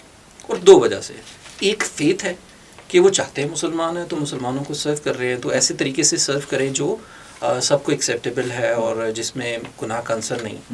اور دوسرا بزنس سینس بنتا ہے. یہ بڑا امپورٹنٹ ہے. مطلب یہ ٹکراؤ جو ہے عموماً لوگوں کو کنفیوز کر دیتا ہے کہ میرا فیتھ تو ہے مگر مجھے اکنامک سینس نہیں بنتی نظر آ رہی اس کی. یہاں پر بزنس سینس اس لیے بنتا ہے کہ 2012-13 میں غالباً اسٹیٹ بینک نے ایک اسٹڈی کروائی تھی جس کو کیپ اسٹڈی وہ کہتے ہیں, اور اس کے بعد بھی کافی اسکالرز نے جو ریسرچز کی ہیں اس میں یہ چیز نظر آئی کہ پاکستان میں majority population, over whelming majority population, اور کچھ سروے تو انڈیکیٹ کرتے ہیں اپ ٹو 90% آف پاپولیشن, خاص طور پر وہ پاپولیشن جو ابھی فائنینشیل سروسز کو ایکسیس نہیں رکھتی, وہ یہ چاہتی ہے کہ ان کو Shariah compliant ways of financial servicing جو ہیں وہ ملیں تاکہ وہ پھر فائنینشیل سروسز سے استفادہ حاصل کر سکیں. مثال کے طور پر میں ایک ریسرچ پڑھ رہا تھا کہ کسانوں سے جب یہ سوال کیا گیا کہ آپ بینکس میں یا فائنینشیل سروسز کو کیوں نہیں اویل کرتے, آڑتیوں کے پاس کیوں جاتے ہیں, تو اور بہت سے ریزنز بھی انہوں نے آئیڈینٹیفائی کیے. ایک ریزن یہ بھی تھا کہ بینک ان کے خیال میں ان کے فیتھ سے ٹکراتا ہے. ٹھیک ہے, تو اس وجہ سے انشورنس بھی ان کے فیس سے ٹکراتی ہے, تو وہ اس طرف جانے اور برکت کے حصول کے لیے اس چیز کو چھوڑ دیتے ہیں اور اس طرف سے نہیں جاتے. تو کہنے کا جو میرا پوائنٹ ہے وہ یہ ہے کہ اس وقت چونکہ لوگوں کی ڈیمانڈ اتنی زیادہ ہے کہ اس وقت اگر آپ کوئی بھی انٹرپرینیور یا بزنس شریعہ کمپلائنٹ پروڈکٹس لے کے آتا ہے تو اس کی ایکسیپٹیبلٹی زیادہ ہوتی ہے ایز کمپیئر ٹو کنونشنل. اس کی وجہ ہے, دیکھیں ایک اسلامک ایک کنونشنل پروڈکٹ ہے تو شریعہ کانشیس لوگ یا انویسٹر اس میں نہیں جائیں گے، ٹھیک ہے. لیکن اگر ایک شریعہ کمپلائنٹ پروڈکٹ آتی ہے تو اس میں شریعہ کانشیس انویسٹر بھی جائے گا اور بزنس والے بھی اور بزنس والے نان مسلم بھی جائیں گے. اور اس کی میں اکثر مثال دیا کرتا ہوں، جو آپ سے شیئر بھی میں کر رہا تھا. ملیشیا ایک ایسی جورسڈکشن ہے جہاں پر 60% آبادی اپروکسیمیٹلی مسلمانوں کی ہے. بزنسز 80% نان مسلمس اون کرتے ہیں، لیکن اس کے باوجود اسلامک فائنینس فلرش کرتا ہے. اس لیے فلرش کرتا ہے کہ اسلامک فائنینس ایک بزنس سینس بھی دیتا ہے. یعنی آپ اپنی جو جائز طریقے سے کاروبار کرنے کی ضرورت ہے، اگر اسلامک فائنینس آپ کو اس میں پوری طریقے سے کام آتا ہے تو آپ کو ضرورت ہی نہیں ہے کنونشنل فائنینشیل سسٹم میں جانے کی. اور کنونشنل فائنینشیل سسٹم کے جو ہم نے جو ایشوز دیکھے ہیں، مثال کے طور پر 2008 میں دیکھا آرٹیفیشل ببلز جو بنتے ہیں اور ریئل اکانومی سے ڈسکنیکٹ جو ہے وہ فائنینشیل سسٹم کو جو ولنریبل کرتا ہے، وہ سارے مسائل اسلامک فائنینس حل کرنے کی صلاحیت رکھتا ہے. ٹھیک، اور صلاحیت اس لیے رکھتا ہے کہ یہاں پر ایک تو پیسے میں صرف ڈیل نہیں ہوتی، گڈز اور سروسز میں ہوتی ہے. تو جہاں پر مثال کے طور پر لوگ شیئرنگ کرتے ہیں پروفٹ اینڈ لاس میں، یہاں پر کموڈیٹیز میں ڈیل کرتے ہیں، ایسٹس میں ڈیل کرتے ہیں. یعنی آرٹیفیشل انسٹرومنٹ جس طرح کے ڈیریویٹیوز انسٹرومنٹس ہیں وہ یہاں پر نہیں ہو سکتے. تو یہاں پر کنیکشن جو ریئل اکانومی کے ساتھ ہے وہ زیادہ نظر آتا ہے. تو انوویٹرز کو پاکستان میں بھی یہ چیز نظر آتی ہے. اسی وجہ سے جو فن ٹیک ہمارے پاس آ رہے ہیں اس میں اوور ویلمنگ میجورٹی وہ چاہتے ہیں کہ وہ جب بزنس ماڈل ڈیولپ کریں تو وہ شریعہ کمپلائنٹ ہو. اب ڈیولپ چونکہ انہوں نے ٹیکنالوجی کے تھرو کرنا ہے تو یہ بڑا آسان ہے کہ جو ان کا ٹیکنالوجیکل کا انفراسٹرکچر ہے اس کے اندر یہ چیز وہ شروع سے ہی بلڈ کر لیں. ٹھیک ہے، اور ان کو بزنس سینس بھی نظر آتا ہے اور فیتھ کا پش تو ہے ہی ہے، وہ اس کی بیسس پہ اوپر کرتے ہیں. اور اسی وجہ سے فن ٹیکس میں ہمیں ایک انکریزنگ ٹرینڈ نظر آ رہا ہے. دوسری ایک اور امپورٹنٹ وجہ جو میں سمجھتا ہوں جس کی وجہ سے فن ٹیک پاکستان میں بہت کامیاب ہو رہے ہیں اور ہونے بھی چاہیے، وہ یہ ہے کہ یہ ان سیگمنٹ آف سوسائٹی کو سرو کر رہے ہیں جس کو نارمل فائنینشیل انسٹیٹیوشنز نہیں سرو کر سکتے. بالکل، تو فائنینشیل انکلوژن کا اسپیکٹ یہاں سے بڑا ہے. مثال کے طور پر اگر ہماری کنونشنل سائڈ پہ اگر ہم دیکھتے ہیں تو ایک ڈیجیٹل لینڈنگ کی پروڈکٹس ہمیں نظر آئیں کہ پچھلے 1-2 سالوں کے اندر ہی بہت زیادہ اس میں لوگوں کا گروتھ آئی تھی، بہت زیادہ گروتھ آئی اور بہت زیادہ لوگوں نے ان کو استعمال کرنا شروع کر دیا. اس کے اپنے مسائل بھی ہیں، لیکن ایک چیز جو اس سے ہمیں نظر آئی کہ مثال کے طور پر لوگوں کی مائکرو یا نینو فائنینسنگ کی نیڈز ہیں. کسی نے فیس جمع کرانی ہے اور جینوئن نیڈز ہے، کوئی ایسی چیز نہیں. اب مثال کے طور پہ ایک تنخواہ دار آدمی ہے اور اس کو 20 تاریخ کو اپنے بیٹے کا الٹرا ساؤنڈ فار ایگزامپل کرنا پڑ جائے تو ایک دم سے شاید اس کے لیے مہینے کے آخری دنوں میں خرچہ کرنا یا کچھ اور ٹیسٹ کرنا مشکل ہو جاتا ہے. تو اس کو اگر 10 دن کی ایک برج فائنینسنگ اس کو تھوڑی سی اماؤنٹ کی مل جائے تو اس کا کام بھی چل جائے گا اور پیسے دینے والے کا بھی پارٹنرشپ سے اس کو فائدہ اٹھایا جا سکتا ہے. اب یہ اسپیس جو ہے وہ فل کر رہی ہیں کنونشنل ڈیجیٹل لینڈرز. اور فن ٹیک جو ہیں اسی طرح سے آپ کریانہ اسٹور والے ہیں، اس نے مال اٹھانا ہے، اگر اس کو شریعہ کمپلائنٹ ایک آپشن مل جائے جس کے تھرو اس کو ہول سیل مارکیٹ سے چیزیں خریدنے میں آسانی ہو، جیسے مرابع کے کانٹریکٹ سے لوگ کرتے ہیں لارج اسکیل پہ، اگر وہ مائکرو اسکیل پہ بھی شروع ہو جائے تو یہ چیز بہت آسان ہو جائے گی، ان کو فائنینسنگ اویلیبل ہو جائے گی اور وہ چیز بیچ کے لیکوڈیٹی نیڈس کو کیٹر کرے گا، لیکوڈیٹی نیڈس کو بھی کیٹر کرے گا. تو اس ریفرنس جو آپ کر رہے تھے کہ جو ایک سکسیس سٹوری ہمیں نظر آئی وہ ایک فنجا کا جو ہمارے پاس ڈیجیٹل لینڈنگ کا جو P2P کا فریم ورک ہے وہ میں اس کو دیکھتا ہوں کہ اس کا جو ماڈل ہے وہ یہ صلاحیت رکھتا ہے. اب وہ کتنا کامیاب ہوگا یہ تو ہم over the period of time دیکھیں گے، لیکن اس میں نظر آیا کہ وہ ایک طرف جن لوگوں کے پاس سرپلس فنڈ ہے اس کو انویسٹ کرنا چاہتے ہیں اور دوسری طرف وہ لوگ کریانہ اسٹور والے ہیں جنہوں نے بہت سی اشیاء خریدنی ہوتی ہیں ریگولر بیسس کے اوپر، ان کو پیسے کی ضرورت ہوتی ہے. تو وہ پلیٹ فارم ٹیکنالوجی کے تھرو دونوں کو آپس میں کنیکٹ کرتا ہے. سو آپ کو ایک طرح سے بورور اور لینڈر اس پلیٹ فارم پہ اکٹھے کرنے آ جاتے ہیں اور وہ پلیٹ فارم جو ہے وہ آپ کو یہ فیسلٹی دے رہا ہے کہ جا کے در در ڈھونڈنے کی ضرورت نہیں ہے. اور میرے خیال سے جو بڑی امپورٹنٹ بات آپ نے کی انکلوسیونیس کی، کہ یہ ان تمام لوگوں کو ایکسیس دے رہا ہے جو شاید کنونشنل فائنینشیل انسٹیٹیوشن سے فنڈنگ حاصل نہیں کر سکتے. دیکھیے نارملی ہم بورور اور لینڈر کی ٹرم تو خیر اسلامک فائنینس میں استعمال نہیں کرتے، ہم پرووائڈرز اور یوزرز آف فنڈز کی بات کرتے ہیں. لیکن ایک چیز آپ یہ بھی دیکھیں کہ اگر نیڈ جینوئن ہوتی ہے تو وہ بندہ کہاں جاتا ہے. کسان ہے تو آڑتی کے پاس چلا جائے گا, ہول سیلر ہے تو مارکیٹ میں بیٹھے ہوئے لوگوں کے پاس چلا جائے گا, ایک عام آدمی ہے تو وہ قسطوں پہ چیزیں بیچنے والوں کے پاس چلا جائے گا اور وہاں سے وہ لیکویڈیٹی جنریٹ کرنے کی کوشش کرے گا. لیکن وہاں پر آپ دیکھیں گے تو آپ کو ایکسپلائٹیشن کا عنصر بھی زیادہ نظر آئے گا, کاسٹ کا ایلیمنٹ بھی نظر آئے گا, کوئی چیک اینڈ بیلنس ریگولیشنز کیونکہ وہ کسی سسٹم کے تحت نہیں ہو رہے ہوتے. بلکہ میں نے خود جب ایک اسٹڈی کر رہا تھا تو میں نے دیکھا کہ ایک انڈیا کی ایک اسٹڈی تھی کہ انڈین غالباً یو پی میں میسو فارمر سوسائڈ ہوئے تھے, تو اس پہ ایک اسٹڈی کی گئی تو پتہ چلا تو میجر ریزنس میں سے ایک ریزن یہ تھا کہ ان لوگوں نے انفارمل چینل سے بورنگ کی ہوئی تھی جس کی کاسٹ بہت زیادہ تھی, اور بارشیں نہیں ہوئی, فصل وہ آئی نہیں, تو ان کے پاس کوئی آپشن نہیں تھا کہ انہوں نے اپنے بچے, گھر, زمینیں, ہر چیز گروی رکھی ہوتی تھی مہاجنوں کے پاس. تو کہنے کا مقصد یہ ہے کہ اگر جو فائنینسنگ نیڈس ہیں عام پاکستانیوں کی, چاہے وہ دکاندار ہیں, چاہے وہ سروس میں ہیں, چاہے وہ چھوٹا بزنس چلانے والے میں ہیں, چاہے وہ کسی اور کے لیے کام کرتے ہیں, تو اگر ان کی فائنینسنگ نیڈ کو پورا کرنے کا ایک فارمل اور شریعہ کمپلائنٹ میکینزم ہوگا تو وہ سب سے زیادہ میرا خیال ہے پاکستان میں ایکسیپٹیبل اور کامیاب ہوگا.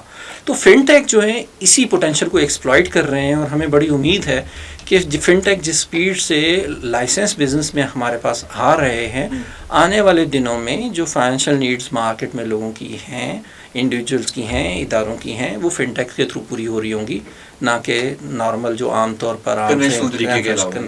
اور اس میں اگر ان کو اپنے فیتھ کی بھی سپورٹ مل جاتی ہے تو اس سے اچھا تو بات ہی کوئی نہیں ہو سکتی. اچھا, یہ اب لازمی بات ہے, یہ سننے میں بہت اچھا ہے اور پریکٹیکل بھی ہے, ایسی بات نہیں ہے کہ پریکٹیکل نہیں ہے, لیکن آبویسلی ایز اے ریگولیٹر جب آپ دیکھتے ہیں تو کیا چیلنجز فیس کرنے پڑتے ہیں؟ اب یہ سننے میں جس نے بھی سنا ہوگا اس کو لگا ہوگا ہو سکتا ہے, آپ نے بھی سوچا ہوگا وہ ہو سکتا ہے, ہم نے ہسٹری بھی آپ نے تھوڑی سی بتائی کہ کیسے ایوالو ہوا. تو ریگولیٹری چیلنجز کیا ہیں یا بزنس چیلنجز کیا فیس کرنے پڑتے ہیں اسلامک فائنانس کو پروموٹ کرنے کے لیے پاکستان میں؟ دیکھیے, پہلی چیز تو یہ ہے کہ جب اسلامک فائنانس کی بات کرتے ہیں تو سب سے بڑا چیلنج جو ہے وہ شریعہ کمپلائنس کا ہے. اچھا. جب آپ نے اسلام کے نام سے ایک چیز کی تو اس کو اسی طرح سے ہونا چاہیے جیسا کہہ کے وہ بیچی جا رہی ہے. ایگزیکٹلی. تو ہمیں یہ انشور کرنا ایز اے ریگولیٹر اور انٹرمیڈیری کا بھی یہ انشور کرنا کہ جو کام ہو رہا ہے وہ ویسا ہی ہو رہا ہے جیسے بتایا گیا ہے. ٹھیک ہے. تو شریعہ کمپلائنس یا شریعہ گورننس, جس میں انٹرنل شریعہ آڈٹ کا ہونا, شریعہ ایکسٹرنل آڈٹ ہونا, شریعہ کمپلائنس ہونا, اس کے ریفرنس سے رپورٹنگ آنا, کہ ہر وہ چیز اور کام اسی ترتیب اور اسی پرنسپل کے تحت ہو رہا ہے جس کے تحت اس کو الاؤ کیا گیا. بہت بڑا چیلنج اور بہت بڑا چیلنج. لیکن اگین اگر اس کو آپ پچھلے پوائنٹ سے کنیکٹ کریں کہ فن ٹیک میں یہ زیادہ آسان ہو گیا ہمارے لیے, آٹومیٹڈ ہے, سسٹم کے ہیومن انٹرونشن نہیں ہے, سسٹم کے اندر چیکس لگائے ہوئے ہیں. جیسے مرابع میں ہم کہتے ہیں کہ خریدنے سے پہلے آپ بیچ نہیں سکتے, سسٹم نہیں بیچنے دے گا, سسٹم ہی نہیں بیچنے دے گا, آٹومیٹیکلی شریعہ کی نان کمپلائنس نہیں ہو پائے گی. ٹھیک ہے. ادروائز شاید جو مینول سسٹم میں یہ چیزیں ہو سکے. تو ایک تو شریعہ کا نان کمپلائنٹ جو ہے, نان کمپلائنس کا جو ایشو ہے وہ میجر ہے. اس وجہ سے ریپوٹیشن رسک بھی آتا ہے. ٹھیک ہے. اور لوگ پھر مذہب کے نام سے ہماری مارکیٹ میں آپ کو پتہ ہے, آپ زیادہ بہتر جانتے ہیں, کہ چیٹ بھی کرتے ہیں, مذہب کے نام سے لوگوں کو بے وقوف بنانے کی بھی کوشش کرتے ہیں, اور آسان ہوتا ہے لوگوں کو کمپیریٹیولی اس طرح سے کرنا. تو اس وجہ سے ہماری ذمہ داری میں سمجھتا ہوں کہ ایز این انسٹیٹیوشن اور ایز این انڈسٹری بڑھ جاتی ہے کہ ہم انشور کریں کہ جو چیز جن پیرامیٹرز سے کہہ کے بیچی جا رہی ہے وہ ایکچولی بھی اسی طریقے سے ایگزیکیوٹ ہو رہی ہو, صرف کاغذی کارروائی میں فرق نہ ہو بلکہ اس کی ایسنس میں بھی وہ فرق ہو. تو آپ کیا سمجھتے ہیں جو انٹرمیڈیریز ہیں, جو مارکیٹ پارٹیسپینٹس ہیں, کیا ان کے سائڈ پہ کوئی کیپیسٹی کا ایشو ہے؟ نیت کو تو میں ڈسکس نہیں کر سکتا, نیتوں کا حال تو شاید اللہ ہی بہتر جانتا ہے, مگر بہرحال کیا کیپیسٹی کا ایشو ہے جو یہ چیلنج ریگولیٹر کو رہتا ہے کہ جو کہا جا رہا ہے وہی ہو رہا ہو؟ میرے خیال میں یہ آپ کی آبزرویشن بالکل ٹھیک ہے. کیپیسٹی کا سیریس ایشو ہے سم ٹائم, چونکہ یہاں پر ایسے مسائل سامنے نظر آتے ہیں, اور چونکہ یہ انڈسٹری ابھی بالکل نیسنٹ سٹیج پہ ہے تو کوئی پریویس ٹریک ریکارڈ تو ہوتا نہیں, یا کوئی پریسیڈنٹ بھی نہیں ہوتا جس سے بندہ سیکھ لے کہ پہلے ہوا تھا تو یہ ہو گیا تھا تو اب یہ کر لیں گے. تو پھر ایک capacity to address such innovative problems جو ہیں وہ ارائز ہوتی ہے, اور اس میں کیپیسٹی بھی دو طرح کی ہے. ایک تو شریعت کا نالج obviously, اور دوسرا فائنینس اور اکنامکس کا نالج. بالکل صحیح. ٹھیک ہے. اب ان دونوں کا ایک جگہ پہ موجود ہونا کافی مشکل لگتا ہے انڈر دا سرکمسٹانسز, کیونکہ جو شریعہ اسکالرز نارملی ہوتے ہیں ان کو جو آج کے دن میں مروجہ جو فائنینس کی وہ ساری ٹرمز جو ہیں ہمارے کنونشنل انگلش لا سے آئی ہوئی ہوتی ہیں, تو اس پہ اس طرح سے عبور نہیں ہوتا, اور وہ لائک P2P کی ایک ایگزامپل لے لیں, یا فریکشنلائزیشن کی ایگزامپل لے لیں. تو وہ سم ٹائم انڈرسٹینڈنگ کا بھی ایشو. تو شریعہ اسکالرس کو جو مروجہ فائنینشیل لاز اور اکنامک ہیں وہ ان کی طرف تھوڑا سا چیلنج ہوتا ہے اور لاز کو سمجھنے میں, اور جو لیگل ایکسپرٹس ہیں یا مارکیٹ کے ایکسپرٹس ہیں ان کو شریعت کے جو پرنسپلز ہیں ان کو انٹرپریٹ کرنے میں یا سمجھنے میں ہوتا ہے. اس کے علاوہ سم ٹائم ایک پرابلم کا سلوشن ڈھونڈنے کے لیے بھی انٹلیکٹ کی ضرورت ہوتی ہے, جس کے لیے کیپیسٹی بلڈنگ کی نیڈ ہے کہ اس طرح کا مسئلہ آئے تو آپ نے کس طریقے سے اس کو سارٹ آؤٹ کرنا ہے. تو اس وجہ سے میں سمجھتا ہوں کہ ڈفرینٹ انسٹیٹیوشنز جو دنیا میں کام کر رہے ہیں, خاص طور پر پاکستان میں بھی ہیں, جو ڈگری پروگرام سے سرٹیفکیشن کے تھرو یا اوور آل ورک شاپس کے تھرو اور ڈفرینٹ مین سے لوگوں کی کیپیسٹی کو انہینس کرنے کے لیے کام کر رہے ہیں. اور آبویسلی یہ بھی ہمارا بھی ایز اے ریگولیٹری ایک پرائورٹی ایریا ہے کہ ہم نے اپنی یعنی خود کی کیپیسٹی, ایس سی سی پی کے ہیومن ریسورسز کی کیپیسٹی اور اپنی انڈسٹری کی جو کیپیسٹی ہے دونوں کو انہینس کرنا. ایسے کیا اقدامات ہیں جو ایس سی سی پی کرتا ہے انڈسٹری کی کیپیسٹی بلڈنگ کے لیے آن اسلامک اور شریعہ کمپلائنٹ پریکٹسز؟ اس میں خاص طور پر تو میں سمجھتا ہوں کہ جو منیمم کوالیفیکیشن ہے وہ لے کے آنے کی ضرورت ہے, لیکن اگین یہ گریجولی ہوئے گا. ہیومن ریسورس میں ہم کاسٹ آف ڈوئنگ بزنس نہیں بڑھانا چاہتے, تو ہم سب سے یہ نہیں کہیں گے کہ اپنے پاس ایک شریعہ اسکالر مینڈیٹریلی آپ بیٹھا لیں یا ایک بندہ ہو جس کے پاس یہ کوالیفیکیشن کاسٹ ہوئے گی. تو ہم یہ چاہیں گے کہ گریجولی لوگ اپنے یہاں کی ایگزسٹنگ ریسورسز کو بھی ٹرین کریں, اور جو ایکوائر کر رہے ہیں نئے ریسورسز اس میں خیال رکھیں کہ ان لوگوں کو زیادہ پریفرنس دیں, کیونکہ وہ زیادہ کام آنے والے ہیں جن کا اسلامک فائنینس کے ریفرنس سے کوالیفیکیشن میں بیک گراؤنڈ رہا ہے. کوئی ڈگری یافتہ لوگ ہیں جو اسلامک فائنینس پڑھ کے آئے ہیں تو وہ زیادہ بہتر اس چیز کو. اس کے علاوہ آپ جانتے ہی ہیں کہ ہم ایک سیریز آف آپ کہہ سکتے ہیں کہ انٹرونشنس پہ کام کر رہے ہیں, چاہے وہ شریعہ اسکالرس کی کمیونٹی ہو, مدارس میں جا کے ان لوگوں کے ساتھ مل کے کچھ پروگرامس کرنے کی کوشش کرتے ہیں. جیسے ابھی ہم نے ریفا سینٹر میں بھی ایک پروگرام کیا. اس کے علاوہ ہم چیمبرس میں جا کے بھی بات کرنے کی بزنسز کی کیپیسٹی بڑھائیں, جو اپنے ریگولیٹڈ پرسنس ہیں یا انٹرمیڈیٹریز ہیں جن کو ہم نے لائسنس دیا ہوا ہے, ان کے ساتھ تو ہم ریگولر یہ سیشنز کرتے رہتے ہیں.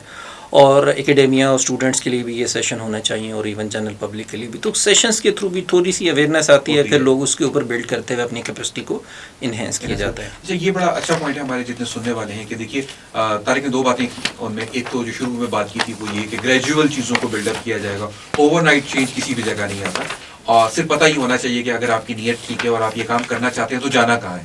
جس طرح طارق نے بتایا کہ مختلف یونیورسٹیز ہیں, different podcast is one of the activities جس کے تھرو ہم چاہتے ہیں کہ لوگوں کو پتہ لگے کہ اسلامک فائنینس کہاں پہ ہو رہا ہے, کہاں سے آپ سیکھ سکتے ہیں. اسی طرح ڈگریاں ہیں جو آپ ڈگریز حاصل کر سکتے ہیں. طارق نے کی جو انٹروڈکشن میں نے ڈگریز بتائیں, آپ اسلامک فائنینس کے کورسز کرو, سمجھو اس پروڈکٹ کو, اور ڈیفینیٹلی آئی بلیو کہ یہ سب آہستہ آہستہ انشاءاللہ گریجولی ہماری فیلڈ میں آ جائے گا. طارق, ریگولیشنز, جب ہم کسی پروڈکٹ کی بات کرتے ہیں تو سب سے پہلے پوچھا جاتا ہے یہ لکھا ہوا کہاں ہے.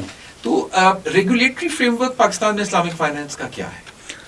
اچھا, میرا خیال ہے کہ یہ سب سے بڑا چیلنج ہے میرے لیے ایز اے ریگولیٹر, کہ میں سمجھتا ہوں کہ جو سفیشینٹ لیگل اور ریگولیٹری فریم ورک پاکستان میں ہونا چاہیے وہ موجود نہیں ہے. اچھا, سفیشینٹ نہیں ہے یا بالکل نہیں ہے کام کرنے جوگا ہے, کام کرنے جوگا ہے, لیکن جتنا ہونا چاہیے. مثال کے طور پر میں آپ کو کہوں کہ پاکستان میں اس وقت کوئی ہمارا پرائمری لا نہیں ہے جو اسلامک فائنینشیل سروسز کو ریگولیٹ کرتا ہے, سوائے مداربہ لا کے. ٹھیک ہے, اور مداربہ بھی ایک سیگمنٹ کا لا ہے خالی. ٹھیک ہے, جس طرح ملیشیا میں ہمیں سننے میں آتا ہے اسلامک فائنینشیل سروسز ایکٹ ہے, یا ٹرکی میں بن رہا ہے نیشنل پارٹیسپیشن لا. تو اس طرح کا ہمیں ایک پرائمری لا چاہیے, چاہے وہ اسلامک بینکنگ کا لا ہو جائے, یا اسلامک فائنینشیل سروسز کا لا ہو جائے, یا اسلامک انشورنس یا تکافل کا لا ہو جائے. وہ لا پرووائڈ کرے basic enabling legal framework for Islamic financial services. Principal legislation ہوگا, پرنسپل کمپنیز ایکٹ ہے اور اس کے انڈر پھر باقی ساری چیزیں. جی بالکل. اب اس لا کی ایبسنس میں ہوتا کیا ہے؟ اب مثال کے طور پر جب بھی ڈسپیوٹ اور لیٹیگیشن ہوئے گا, اب ہمارے تو جتنے فائنینشیل سروسز کے لا ہیں وہ سارے کنونشنل ہیں, وہاں سے ڈرائیو ہوئے ہیں, کاپی ہوئے ہیں, جو پاکستان بنتے وقت ہمیں برٹش انڈیا سے ملے, ہم نے وہ بھی لکھ رکھے ہوئے ہیں, اور بہت سے ہم نے جو بنائے وہ بھی اسی فریم آف مائنڈ سے بنے ہوئے لا ہیں. تو وہ law basically conventional financial products کے لیے بنے ہوئے ہیں. جیسے انشورنس آرڈیننس ہے, وہ ٹپیکل انشورنس کے لیے بنا ہوا, تکافل ماڈل کے لیے وہ سوٹیبل لا نہیں ہے. تکافل کو ہم نے بیچ میں سے کہیں اس کی ایک نہر نکالی بھی. اب اسی طرح سے جیسے آپ کو یاد ہوگا پیمیکس پہ ہم کموڈٹی مراقبہ چلاتے تھے, تو پیمیکس کو ہم نے لائسنس دیا ہوا فیوچرز کا.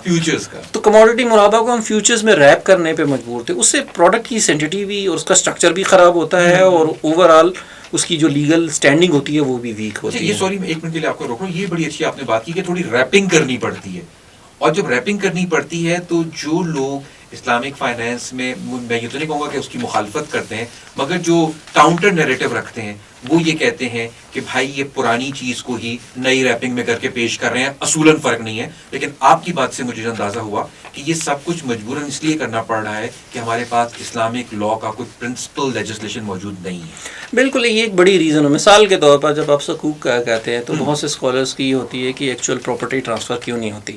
ٹھیک ہے, ٹھیک, تو پراپرٹی ٹرانسفر اس لیے نہیں ہوتی کہ جو پراپرٹی پہ 10 ٹائپ کے ٹیکس لگتے ہیں وہ کک ان ہو جاتے ہیں. اور فائنینشیل ٹرانزیکشن میں اگر یہ ٹیکس جو ریئل ٹریڈ والے جو عام خرید و فروخت پہ لگتے ہیں وہ لگنے شروع ہو جائیں تو فائنینشیل ٹرانزیکشن تو ہو ہی نہیں سکتی, فیزیبل ہی نہیں رہتی.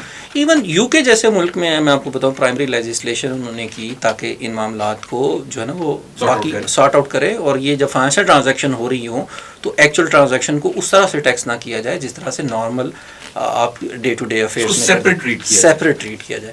تو ہم نے بھی ایسا بہت سا پیچ ورک کیا ہوا ہے, ٹیکسیشن لا میں بھی کیا ہوا ہے, لیکن ابھی بھی بہت سی چیزیں ایسی ہوتی, جیسے کراچی میں بہت بڑا ایشو ہے کہ اجارہ کے اوپر آپ پروڈکٹ نہیں دے سکتے. وجہ یہ ہے کہ سندھ ریونیو بورڈ اجارہ کو ایک ڈفرینٹ طرح سے انٹرپریٹ کرتے ہوئے اس کے اوپر اتنی بڑی تعداد میں ٹیکس لگانے کی بات کرتا ہے کہ وہ پروڈکٹ فیزیبل نہیں رہتی. تو اچھا, اسی طرح سے اگر کوئی لٹیگیشن ہوگی اور پھر کورٹ میں جائیں گے تو کورٹ بھی دیکھے گا کہ یار اجارہ کا تو پاکستان میں کوئی لا نہیں ہے, تو وہ دیکھے گا کہ اس کا کمپیریبل لا کون سا ہے, تو وہ آئے گا لیزنگ کا لا. اور لیزنگ اور اجارہ میں تو فنڈامنٹل فرق ہے تو ایک ہی ٹائپ کی پروڈکٹس, لیکن پرنسپل وائز دونوں میں بہت جگہوں پہ فرق ہے. اب وہ فرق لٹیگیشن میں چلا جائے گا لیزنگ کی طرف, کیونکہ اس کا قانون موجود ہے, کیونکہ اس کا قانون, اور اجارہ کا قانون پرنسپل موجود نہیں ہے تو وہ اس کے حق میں نہیں جا سکتا. لیکن آپ جو کہہ رہے تھے نا کہ بالکل ہی نہیں ہے, تو ہم نے کیا یہ کہ جیسے اجارہ کو پروٹیکٹ کرنے کے لیے ہم نے ریگولیشن, لاز اور رولز میں یہ چیزیں کریٹ کی ہیں, لیکن چونکہ وہ پرائمری لا میں نہیں ہوتی تو یہ سبسڈی لیجسلیشن میں بنا ہوا لا کمپیریٹیولی ویک ہوتا ہے, اور لٹیگیشن میں جب بھی پھنستا ہے پرائمری لا پریویل کر جاتا ہے. ٹھیک ہے, تو ایک جو فنڈامنٹل ہمیں ایشو نظر آیا ہے کیپیسٹی کے علاوہ وہ ایک ڈیڈیکیٹڈ اسلامک فائنینشیل سروسز کا لا نہ ہونا ہے, اور میرا یہ خیال ہے کہ یہ میرے ٹارگیٹس میں شامل ہے ہمارے ڈپارٹمنٹ کے بھی کہ ہم ایک ایسا لا بنائیں اور پارلیمنٹ میں لے کے جائیں اور وہاں سے. میں ایگزیکٹلی آپ سے ابھی یہی بات کرنے والا تھا کہ یہ اتنی بڑی ڈیفیشنسی ہے, مطلب ایک بیچ میں ایک لوپ ہول ہے جس کی وجہ سے عام پڑھے لکھے لوگوں میں بھی یہ رجحان پایا جاتا ہے کہ یار یہ چیز تو وہی ہے, بس ریپنگ کی ہوئی ہے اس کی. اور اس کی اصل وجہ یہ ہے کہ جناب ہمارے پاس کیونکہ پرنسپل لیجسلیشن موجود نہیں ہے, اور جب کوئی ڈسپیوٹ آئے گا تو کیونکہ جس کا لا ایگزسٹ کر رہا ہوگا بات اس کی فیور میں چلی جائے گی. تو ایز اے ریگولیٹر کیا آپ لوگ ایسا کوئی لا, ایسا کوئی ایکٹ بنانے ہیں یا اس کے پروسیس میں ہیں آپ کو؟ جی بالکل, ہم ایک اسلامک فائنینشیل سروسز لا بنانے کے پروسیس میں ہیں. اچھا. اور ہمارا یہ خیال ہے کہ ایک اوور آرچنگ سا ایک امبریلا لا ہم جو ہیں وہ ایک بہت بریف سا لا ہم بنا کے لے کے جائیں گے, اور اس کا کانسیپٹ ہم آلریڈی ڈیولپ کر چکے ہیں کہ اس میں کیا آنا چاہیے اور کیا نہیں آنا چاہیے. تو ایک لیجسلیٹو ڈیولپمنٹ پروسیس ہے جس کے تھرو یہ گزرے گا, اور یہ لا انشاءاللہ میں امید ہے کہ آنے والے 1-2 سالوں میں 3 سالوں میں یہ ہمارے پاس موجود ہوگا. اس کے علاوہ آج کے دن میں ہم گزارا کیسے کر رہے ہیں, یہ پرائمری لا نہیں ہے. تو ہوتا یہ ہے کہ جس طرح بینکنگ میں سیپریٹ لائسنسز ہیں اسلامک بینکوں کے, ہمارے پاس اس طرح کا تو کوئی رجیم نہیں ہے کہ ہم سیپریٹ لائسنسز دیتے ہیں. ہم ان کے جو اسلامک فائنینشیل سروسز ہوتی ہیں, جیسے ریٹ میں جو شریعہ کمپلائنٹ ریٹ ہوئے گی اس کے لیے ہم ایڈیشنل کچھ ریکوائرمنٹس لکھ دیں گے, جس سے وہ چیز ہم انشور کریں گے کہ جو شریعہ کی سینٹٹی ہے اس فائنینشیل ٹرانزیکشن میں وہ اپہیلڈ ہو اور وہ مینٹین ہو. تو اس وجہ سے پھر ہمیں ڈفرینٹ سبسڈی لیجسلیشن جس میں رولز ہیں, ریگولیشنز ہیں, سرکولرز ہیں یا کنڈیشنز ہیں, ان کے تھرو پھر ہم ریگولیشن پرووائڈ کرتے ہیں. وہ بھی لیگلی مطلب ریکوائرڈ لیول کی سپورٹ تو ہوتی ہے, لیکن ایکسٹریم کیسز جو لٹیگیشن وغیرہ ہیں اس میں وہ سم ٹائم ویک ثابت ہوتی ہے. ادروائز جو فائنینشیل سروسز اس وقت پاکستان میں آ رہی ہیں وہ پرائمری لا کے اندر سے ایک, جس طرح آپ نے کہا نا کہ ایک نہر نکالی ہوئی ہے, تو وہ نکالی ہوئی ہے. تو بڑی اچھی ڈیولپمنٹ ہے. اچھا, سکوک ایک بڑا امپورٹنٹ ٹاپک ہے, لوگ آج کل بات بھی کر رہے ہیں, گورنمنٹ نے بھی سکوک کیا ہے.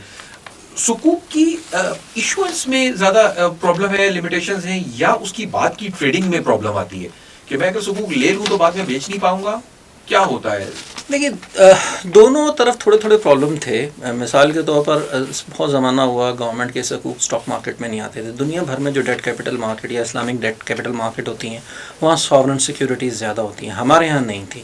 لیکن الحمدللہ جو ٹیمز اس پہ کام کر رہی ہیں ان کو پہلی کامیابی ابھی دسمبر میں ملی جب انہوں نے گورنمنٹ کا پہلا اجارہ سکوک جو ہے وہ کیا, اور اب ہر مہینے ایک سکوک جو ہے اس کے اوپر پلان میں ہے کہ وہ آیا کرے گا, جس کے تھرو مطلب ایک راستہ کھل گیا ہے جہاں سے گورنمنٹ کے سکوک آنے لگیں. دوسری سائڈ پہ بہت سے کارپوریٹس پاکستان میں اس وقت جو ہے نا وہ ایکسٹینسولی اب سکوک مارکیٹ کے تھرو پیسے موبلائز کر رہے ہیں, اور سکوک کے تھرو مارکیٹ میں جس طرح میں نے کہا نا کہ زیادہ تر لوگوں کے پاس چونکہ اسلامک وے آف انویسٹنگ میں زیادہ انٹرسٹ ہوتا ہے انکلوڈنگ مائی سیلف, تو ہم چاہتے ہیں کہ جہاں یہ اپرچونیٹی آئے وہاں اگر 2 پیسے کم بھی مل رہے ہیں تو چلے جائیں. تو سکوک سے جب لوگ یا کمپنیاں یا بزنسز پیسے موبلائز کرتی ہیں تو ان کو کمپیریٹیولی زیادہ لیکویڈیٹی کی وجہ سے اچھا ریٹ بھی مل جاتا ہے. ٹھیک ہے, تو سکوک ایشوئنس کی سائڈ پہ تو ہم بہت پروگرس اور ایکٹیویٹی دیکھ رہے ہیں. لیکن جو دوسرا ایلیمنٹ آپ نے کہا کہ سکوک کی ٹریڈنگ, یہ ایک میرا خیال ہے کہ یہ ایک مین ایشو ہے جس کو ہمیں دیکھنے کی ضرورت ہے, اور اس پہ بھی اگین ٹیکنالوجی شاید ہمیں ہیلپ کرے گی. ہم جیسے ماڈل دیکھتے ہیں کہ ایک ایسا ماڈل بھی آ سکتا ہے کہ جہاں ہم سکوک میں انویسٹمنٹ موبائل کے تھرو کر سکیں.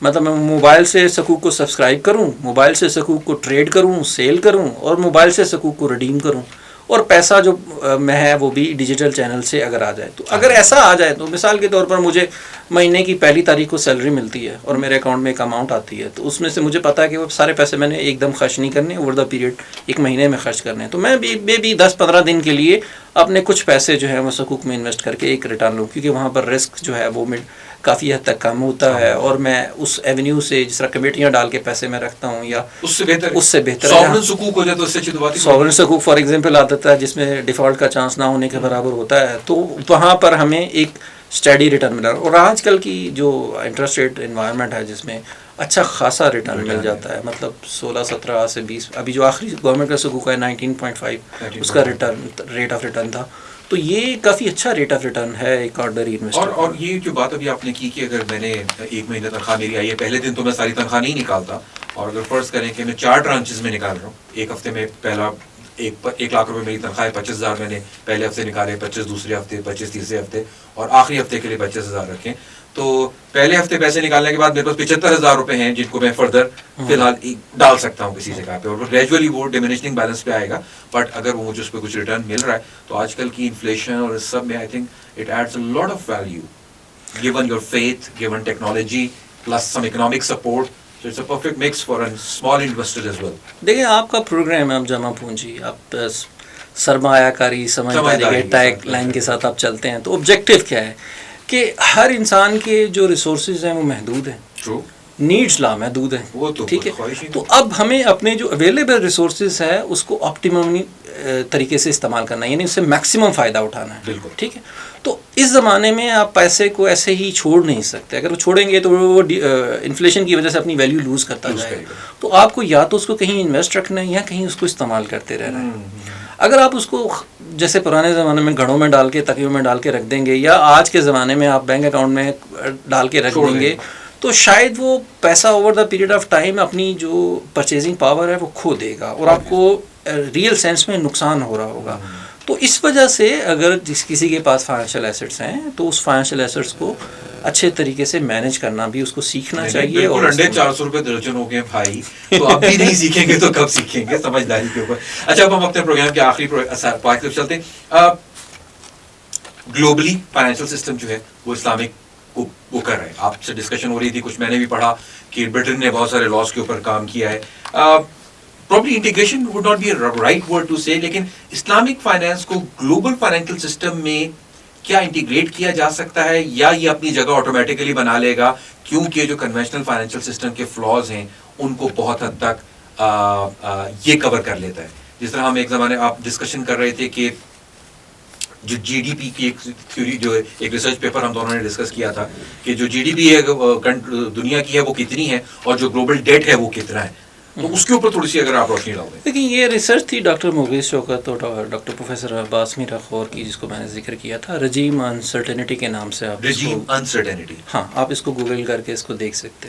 اس میں خیر اور بھی بہت سی باتیں ہیں، لیکن جو چیز مجھے سمجھ میں آئی وہ یہ ہے کہ انہوں نے 50 سال کا ڈیٹا اٹھایا اور یہ دکھایا کہ جو ملکوں کی سطح پہ جو گروتھ ہے اکانومی میں، جس کو GDP گروتھ ہم کہتے ہیں، وہ ایوریج 2 سے 3 سے 4% کے بیچ میں رہی ہے، اس سے اوپر نہیں گئی، ایوریج کرتے ہیں 50 سالوں میں.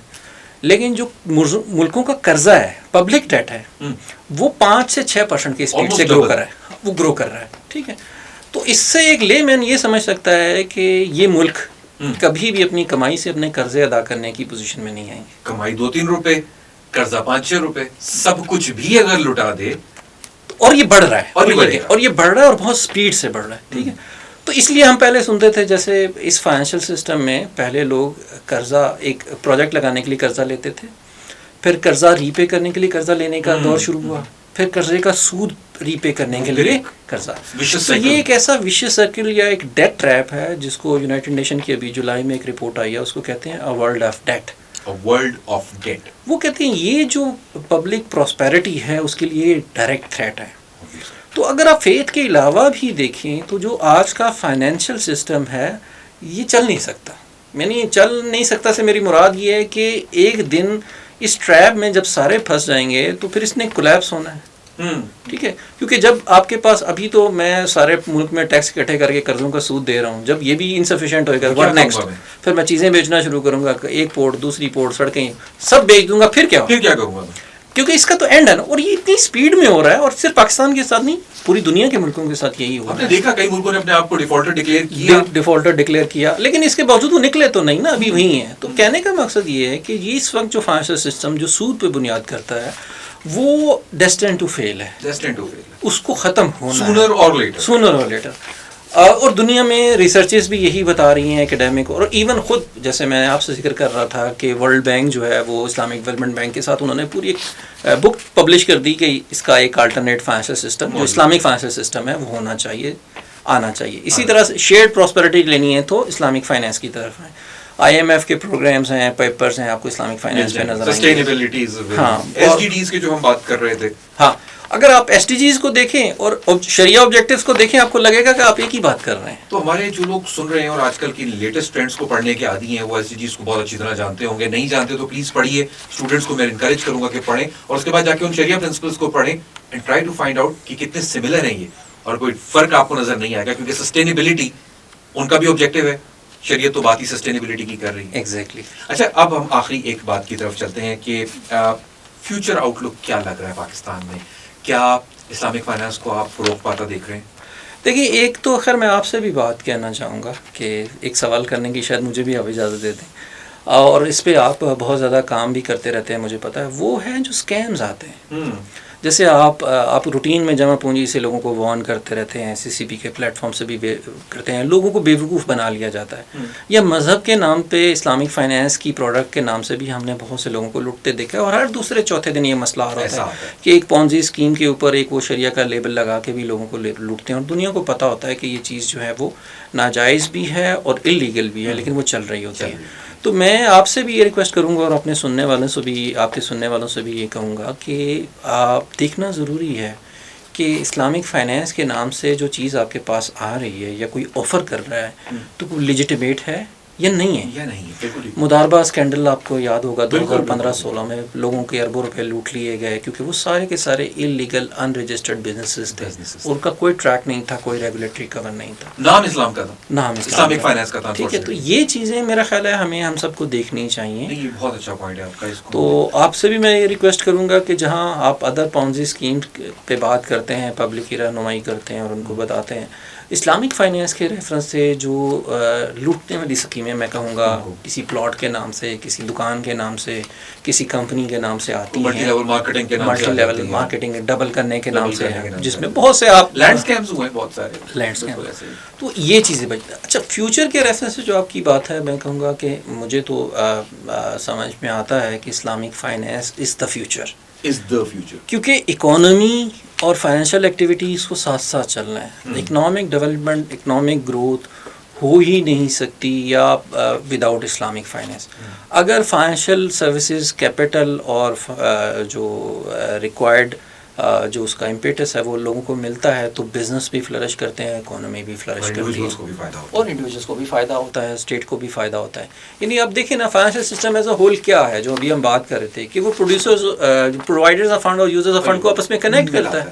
اگر یہ اچھے طریقے سے کنیکٹ ہوں گے اور ایسے طریقے جو اسلام نے یا شریعت نے ہمیں بتائے ہیں, جہاں پر ہمیں انشور کرنا ہوتا ہے کہ کوئی کسی کا حق نہ لے جائے, ٹرسٹ وردی ہو, فیئرنیس ہو, ریٹرن ڈسٹریبیوشن میں ٹرانسپیرنسی ہو, میوچل کانسنٹ کے ساتھ چیزیں ہو رہی ہوں, کسی کو اندھیرے میں رکھ کے کسی کو ایکسپلائٹ کر کے ٹرانزیکشنز نہ ہو رہی ہوں.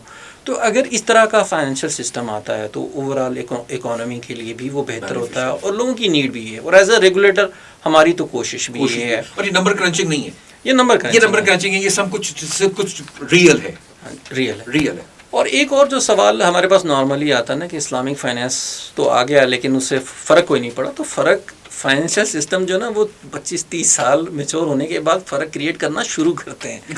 ابھی اتنے جلدی امپیکٹ نہیں آئے گا, شاید ہماری نیکسٹ جنریشن اس کے امپیکٹ کو دیکھ سکے اور فیل کر سکے اور اس سے فائدہ اٹھا سکے.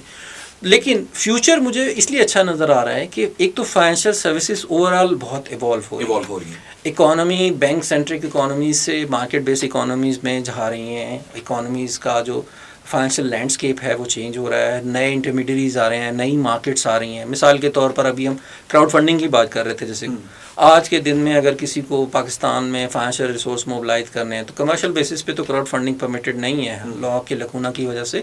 لیکن اگر کسی کو اسلامک سوشل فائنینس کے لیے لینا, جیسے انڈس ہاسپٹل ہے, اس نے پیسے اکٹھے کرنے ہیں پبلک سے, تو وہ Islamic crowd funding for social finance plate form سے استعمال کر سکتا ہے اور نئی چیزیں آ رہی. تو اس وجہ سے میں کہہ رہا ہوں کہ جو نئے بزنس ماڈل آ رہے ہیں, جو فنٹیک بزنس ماڈل ہیں خاص طور پر, یہ اسلامک فائنینس کی بڑھوتری میں ہمیں نظر آ رہا ہے کہ بہت امپورٹنٹ رول پلے کریں گے. پھر فیڈرل شریعت کورٹ کی ججمنٹ جو آئی, جس میں ہمیں کہا گیا کہ ربا کو ایلیمنیٹ کرنا نہ صرف یہ کہ ہماری مذہبی ذمہ داری ہے بلکہ کانسٹیٹیوشنل ذمہ داری, آئینی ذمہ داری.